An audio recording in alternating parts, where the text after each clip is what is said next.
लोकसभा 2024 के चुनाव के लिए पहले मतदान में अब केवल 30 दिन का वक्त बचा हुआ है, लेकिन इस 30 दिन के अंदर क्या राहुल गांधी ने एक बार फिर से बीजेपी को बैठे बिठाए एक बड़ा चुनावी मुद्दा दे दिया है, एक बड़ा माइलेज दे दिया है, क्या एक बड़ा वॉकओवर दे दिया है, या फिर राहुल गांधी के बयान को गलत समझा गया या समझ लिया गया, या फिर पीएम मोदी ने एक बार फिर कांग्रेस से एक मुद्दा छीन लिया है और कांग्रेस को मुद्दा विहीन कर दिया है। इन सब सवालों को समझने के लिए आपको थोड़ा सा पीछे चलना होगा, बस कल के वक्त में कि आखिर कल शाम, रविवार की शाम को हुआ क्या था, क्या बयान दिया था राहुल गांधी ने, राहुल गांधी के बयान से बीजेपी ने क्या क्रक्स निकाला, क्या निचोड़ निकाला, यह समझना बहुत जरूरी है। राहुल गांधी ने मुंबई में महारैली की, शिवाजी पार्क में विपक्ष एक मंच पर दिखा, मंच से राहुल गांधी ने शक्ति शब्द का उच्चारण किया, शक्ति के खिलाफ लड़ने की बात कही, हिंदू धर्म में शक्ति शब्द के उल्लेख की बात कही। आपको राहुल गांधी का पूरा बयान सुनवाएंगे, लेकिन लब्बो लुबाब यही था। राहुल गांधी के इसी बयान के बाद सियासत के इस खेल में बैठे बिठाए बीजेपी को एक बहुत बड़ा मुद्दा मिल गया।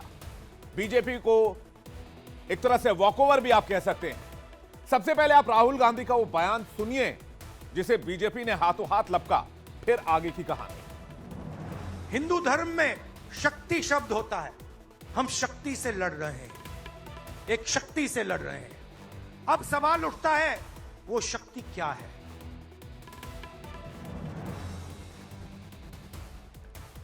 राहुल के इस बयान के बाद राहुल पर बीजेपी हमलावर हो गई।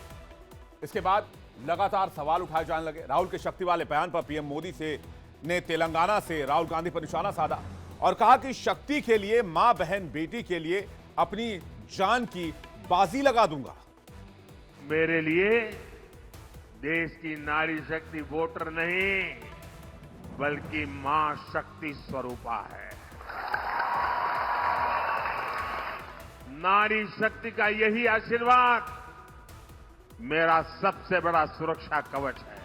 इंडिया अलायंस ने, कांग्रेस ने इसी शक्ति को ललकारा है। कांग्रेस को इसका जवाब देश की हर महिला, हर बहन, हर बेटी देगी, शक्ति का हर उपासक देगा। कांग्रेस सत्ता हासिल करने के किसी भी हद तक जाने वाली पार्टी है, लेकिन अंग्रेज तो चले गए, लेकिन कांग्रेस ने अंग्रेजियत वाली मानसिकता नहीं छोड़ी। बांटो और राज करो, वो अपनी विरासत कांग्रेस को देख करके गए हैं।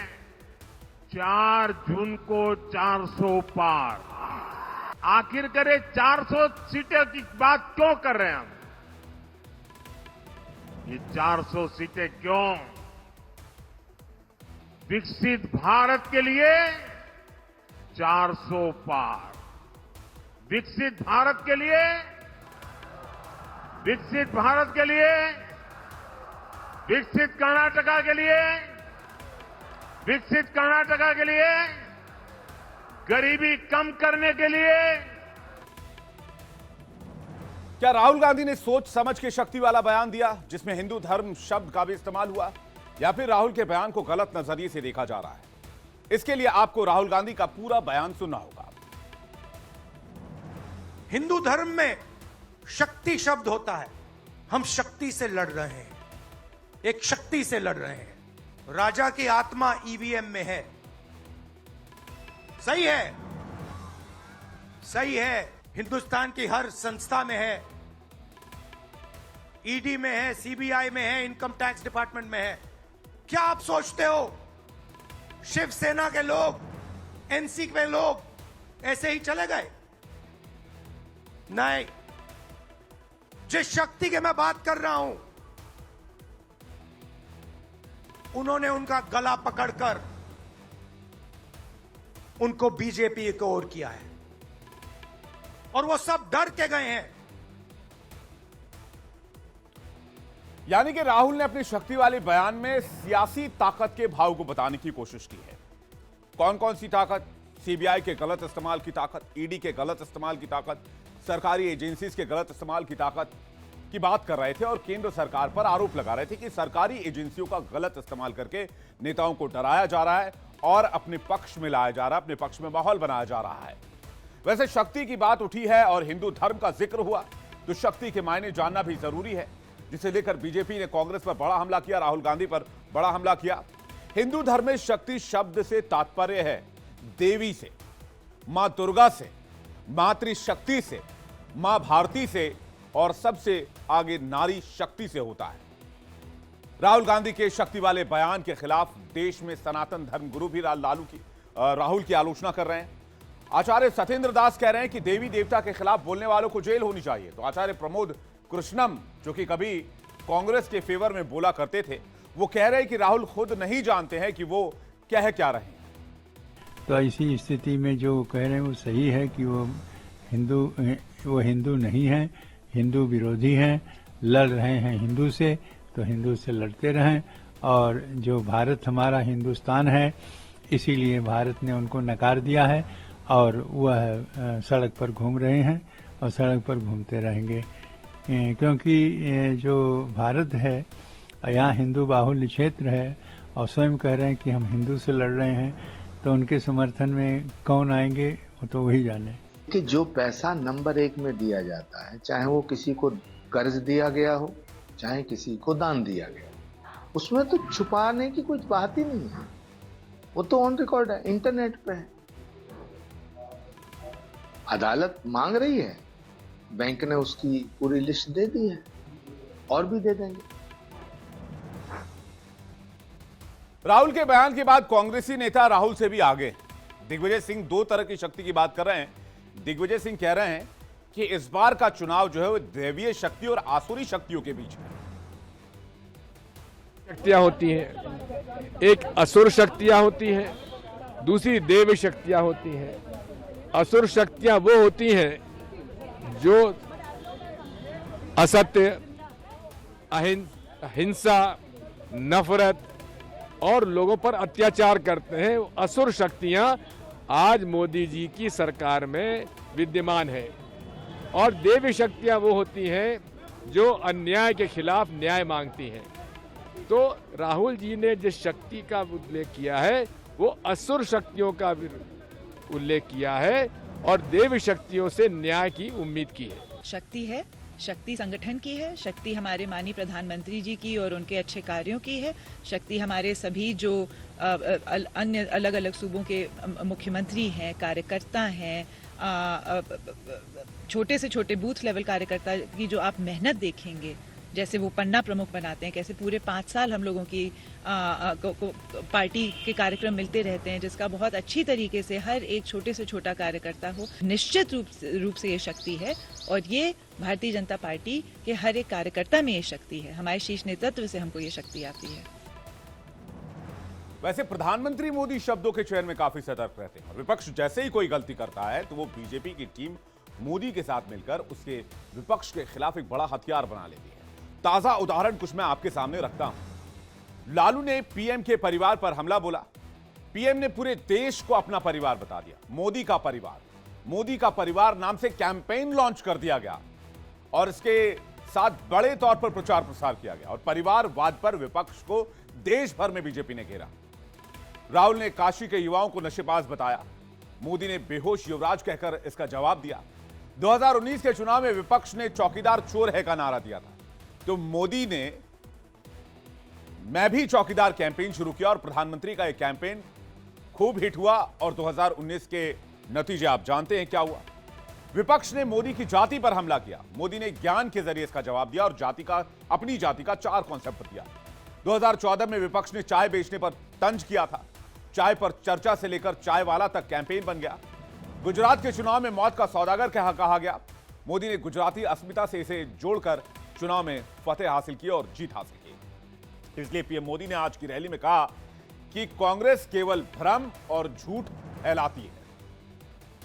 कांग्रेस के पास विकास का एजेंडा नहीं, इसलिए वो तरह तरह के हथकंडे आजमाती है। कांग्रेस का पहला हथकंडा है झूठ बोलो, बड़े बड़े झूठ बोलो,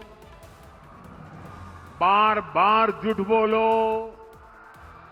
जहां जाओ वहां झूठ बोलो, सुबह शाम झूठ बोलो। कांग्रेस का दूसरा हथकंडा है अपने झूठ को ढकने के लिए नए झूठ बोलो। कांग्रेस का तीसरा हथकंडा है जब पकड़े जाओ तो अपनी करतूतों का ठीकरा दूसरों के सर पर फोड़ दो। लेकिन प्रधानमंत्री नरेंद्र मोदी राहुल गांधी के बयान को यूं ही नारी शक्ति मातृशक्ति से नहीं जोड़ रहे हैं। इसके पीछे बहुत बड़ी वजह है और प्रधानमंत्री का यह फॉर्मूला काम कर गया तो फिर कांग्रेस पार्टी के लिए 2024 के चुनाव में बहुत बड़ी मुसीबत खड़ी हो सकती है। महिला वोटर्स के आंकड़ों को देखने पर यह बात पता चलती है। क्या है वो आंकड़े? 2024 के चुनाव के लिए 47 करोड़ से ज्यादा महिला वोटर हैं। इस बात को ध्यान में रखना चाहिए। मतदान में महिलाओं की हिस्सेदारी 49% की है। 1000 पुरुष वोटर पर 948 महिला वोटर हैं। 2049 तक महिला वोटर्स 55% हो जाएंगे, पुरुष वोटर्स 45% ही रह जाएंगे। और इसलिए प्रधानमंत्री कह रहे हैं कि यह नारी शक्ति का अपमान है। इसके साथ ही 2019 के चुनाव में महिला वोटर के पैटर्न को समझना भी बहुत जरूरी है। 2019 में 81.7% महिला वोटर्स ने मतदान के अधिकार का इस्तेमाल किया, जबकि पुरुषों में केवल हिस्सेदारी जो थी वो 81.3% यानी कि 81.3% की थी। यानी ये तो तय है कि महिलाएं पुरुषों के ज्यादा मुकाबले बूथ तक पहुंच रही हैं। पुरुषों के मुकाबलों की अगर बात करें, बीजेपी अभी तक 246 प्रत्याशियों के नाम फाइनल कर चुकी है और इनमें 28 महिलाओं को टिकट दिया गया है। टीएमसी ने 42 में से 12 महिला उम्मीदवार बनाए हैं तो कांग्रेस ने 8 महिलाओं को टिकट दिया है। इंपॉर्टेंस समझा जा सकता है। 2004 के लोकसभा से चुनाव की तुलना करें तो लगातार बीजेपी पर महिला वोटरों का भरोसा बढ़ा है और ये आंकड़े कहते हैं। इसके आंकड़े भी मैं जल्दी से आपके सामने रखता हूं। 2004 में बीजेपी को 22% महिला वोटर्स का साथ मिला था, लेकिन ये आंकड़े इंप्रूव हुए हैं। 2019 में ये घटकर 2009 में माफ कीजिएगा, 2009 में घटकर 18% रह गया था। लेकिन 2014 में पासा पलटा। पासा कैसे पलटा? ये 29% पर पहुंच गया। 2019 में सबसे ज्यादा 36% पर पहुंच गया और इस बार बीजेपी ये मानकर चल रही है कि 44 से 45% तक महिलाओं के वोट बीजेपी को हासिल करने। तो प्रधानमंत्री का यह पलटवार यूं ही नहीं था, अब आप समझ गए होंगे। 2024 के चुनाव में महिला वोटर्स को अपने पक्ष में करने के लिए मोदी सरकार महिला सेंट्रिक योजनाएं काफी चला रही है, चाहे वो उज्ज्वला योजना, मुद्रा लोन योजना हो, सुकन्या समृद्धि योजना हो, लखपति दीदी योजना हो। इसके अलावा मोदी सरकार ने महिलाओं को केंद्र में रखते हुए करीब 28 योजनाएं और अभियान चला रही है, जो आने वाले चुनाव में गेम चेंजर माने जा रहे हैं। इन योजनाओं से 20 करोड़ से ज्यादा महिलाओं, 5 करोड़ से ज्यादा स्कूली छात्राओं, 11 करोड़ से ज्यादा कामकाजी महिलाओं को फायदा हुआ है, जिसे बीजेपी लाभार्थी वर्ग में रखती है। लेकिन ऐसा नहीं है, कांग्रेस इस ताकत को नहीं समझती है। कांग्रेस भी नारी शक्ति की वोट की ताकत को जानती है। इसलिए राहुल गांधी ने भी महिला वोटर्स को साधने के लिए महालक्ष्मी योजना लॉन्च की, जिसमें गरीब महिला को सालाना 1 लाख आर्थिक लाभ मिलेगा। आधी आबादी पूरा हक की गारंटी दी है, जिसमें केंद्रीय भर्ती में 50% आरक्षण दिया जाएगा। राहुल ने शक्ति का सम्मान गारंटी दी है, जिसमें आशा वर्कर, आंगनबाड़ी कार्यकर्ताओं का वेतन दोगुना किया जाएगा। हर पंचायत में महिलाओं को कानून जो उनके लिए हैं कानूनन जागरूक बनाने के लिए मैत्री नियुक्ति की जाएगी और हर जिले में कामकाजी महिलाओं के लिए एक सावित्रीबाई फुले हॉस्टल बनाया जाएगा। ये वायदे किए गए हैं राहुल गांधी की तरफ से 2024 को लेकर। लेकिन क्या राहुल गांधी का बयान एक बहुत बड़ा सेल्फ गोल है? क्या राहुल गांधी ने शक्ति वाला बयान देकर 24 के चुनाव में सेल्फ गोल कर लिया है? इस पर इंडिया क्या बोल रहा है, आपको सुनवाते हैं। भाई हिंदुओं की शक्ति के विरोध में या कुछ भी जो कहना गलत कहा उन्होंने, ऐसा नहीं कहना चाहिए। चुनाव हिंदू, उसको क्या मतलब है? क्या वोट मांगो, अपने तरीके से मांगो, विकास मांगो, अपने मुद्दों पर वोट मांगो। मैं कहता हूँ अगर किसी कारणवश वो आ जाते हैं तो पता नहीं उनकी क्या नीति होगी। अब वो कितना नुकसान पहुंचाने वाले हिंदू संप्रदाय को, वैष्णव को, सनातन को बचाने के लिए। अब तो मुझे लगता है कहीं ना कहीं उन्होंने एकजुट होने का संकेत दिया हम लोगों को। राहुल गांधी ने जो शक्ति शब्द का प्रयोग किया है, तो ये बहुत बड़ा इशू बनाने वाली बात नहीं है। चुनावी माहौल है, आरोप प्रत्यारोप एक दूसरे पे लगते रहेंगे। राहुल गांधी जो शक्ति पे बयान दिए हैं वो गलत है। राहुल गांधी को सबसे बड़ी डर है, सता रही है कब सी बार 400 पार। इसी वजह से राहुल गांधी आए दिन गलत बयान देते रहते हैं।